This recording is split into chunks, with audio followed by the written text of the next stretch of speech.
In today's video, I'm going to be showing you guys how to make your Seikos more accurate without the need to open them up, open up the case back and playing with the regulator arms. No tools needed. All you need is your watch and a smartphone to do this. These more affordable Seiko movements are not the most accurate out there. They don't really regulate them out of the factory. They're typically rated for plus or minus double-digit seconds per day. And it's kind of like a lottery whether or not you get a very accurate movement or not. So on my typical units, they're running fine.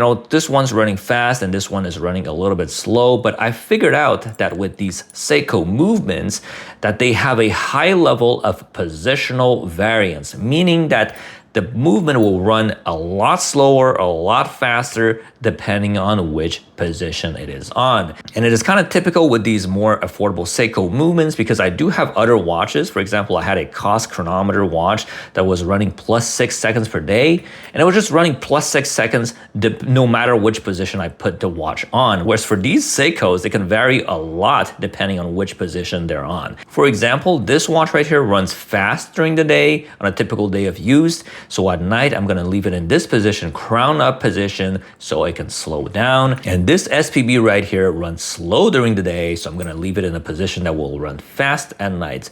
So how do you figure out whether your watch runs fast or slow? You can use an app on your phone, which I'm gonna be showing you guys later, but because you're moving around, your wrist is moving around during the whole day, in different positions, it's best to just sync your watch in the morning and then 12 hours later, when you're back home from work or whatever you're doing, see whether or not it is running fast or slow. For example, let's say I set it at 7 in the morning, okay, to reference time on my phone or on the computer.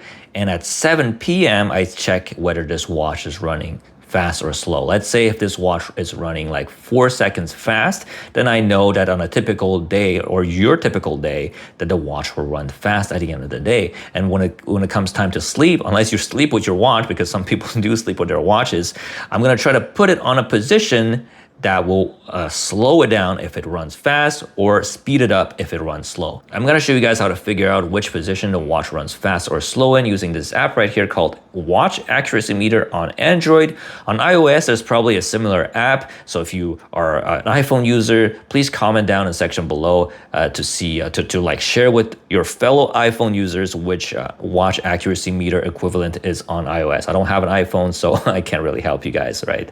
But there is probably definitely a similar app that will help you measure the rate of the watch on iPhone as well. What it does is that it uses your phone's microphone to listen to the beats of the watch. So as you can see from the footage, this watch runs plus 10 seconds per day when it's dial up, and it's around -1 seconds, typically -4 seconds. This is a little bit faster than it's usually because I just wound up the watch, but it's typically -4 seconds per day when it's crown up. So at night, I just put it crown up because during the typical day of use, it's typically plus 3 seconds, 2-3 seconds at the end of the day, and at night I'm gonna leave it crown up and the watch will slow down. Now for this watch, it's the complete opposite. It runs slow during the day, and at night I have to leave it in a position for it to catch back up, the fastest position that I found using this app right here. I'm gonna show you guys. For this watch, I'm measuring it in a crown down position because typically if you have your watch on your left hand and if you have your left hand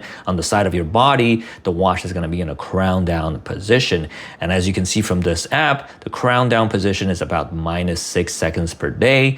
So at night, I'm gonna leave it dial up, which is plus 7 seconds per day, and it will catch back up during the night. By using this little trick right here, I'm able to achieve near chronometer specs with both of these Seiko watches. I found that with these Seikos, it works the best because with more expensive Swiss watches, they tend to not have as high of a positional variance as these ones. For example, I had a COSC certified Mito that was running plus 6 seconds per day, no matter in which position I put it in. So I wasn't able to like use this trick to my advantage using more expensive watches. But with these Seikos, if you figure out which position it runs fast or slow on, you can use the positional variance to your advantage at night by resting it in a position that will slow it down or speed it up depending on whether or not it's slow or fast during a typical day of use.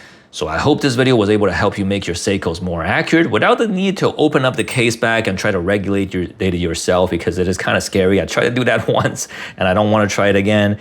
Just by using the positional variance to your advantage, you can make your Seikos a lot more accurate than you thought. So thank you very much for watching this video till the end. If you have any questions, do not hesitate to ask down in the comment section below. And of course, do not hesitate to like, comment, and subscribe for more videos. And I'll see you in the next one.